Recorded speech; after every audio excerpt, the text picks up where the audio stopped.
climate science has been so politicized, so debased, so corrupted, so bought and sold by the global warming extremists that I tend to ignore any so-called study that emerges from the field, which is the right instinct about 90% of the time. It's pretty much an iron rule these past 20 years. If you are a climatologist who wants funding, which is not only the way to get money for yourself, but the way to get tenure at your university and the way to be published in journals and maybe even become a media star, you must support the theory of man-made global warming.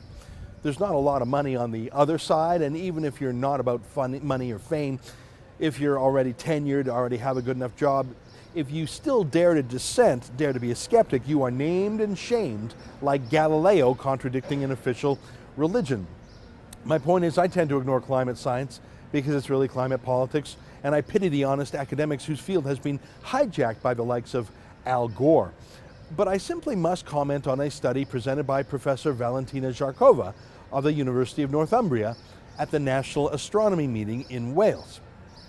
She says that the sun's normal activity will decrease by 60% around the year 2030, triggering a mini ice age that could last for a decade.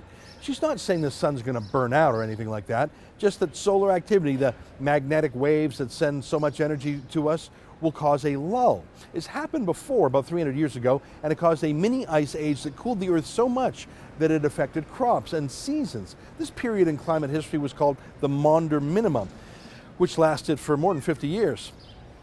Now, have you ever heard of the Maunder Minimum before? Of course you haven't. Google it. It's not controversial.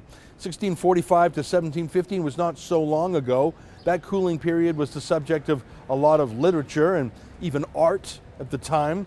The reason you haven't heard about the Maunder Minimum is that for climate scientists to talk about it, they'd have to acknowledge that the Earth warms and cools for reasons unrelated to you driving an SUV or the oil sands. The world started to cool in 1645 and it warmed up by 1715. Neither had anything to do with man-made global warming or global colding. It was the sun.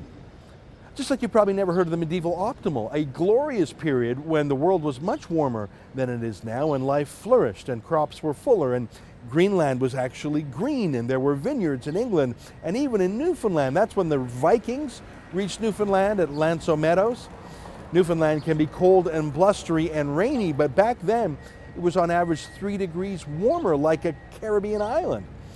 Of course you haven't heard of the medieval optimal or the Maunder Minimum, or even the effects on global climate from volcanoes like Krakatoa or even Mount Pinatubo, which threw up so much ash that it blocked the sun and cooled the entire world for years.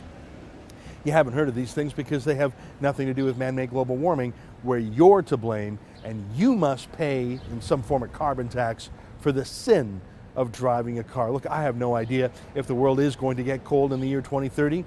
If so, that's too bad. I like summer more than winter, and this means there will be less summer and more winter, and that's not great for Canada that's cold to begin with, but I'm not going to be an alarmist about it. I have confidence that human freedom and human ingenuity can get us through it. If people survived in 1645, we can survive it now using technology and information and free enterprise. We'll be okay.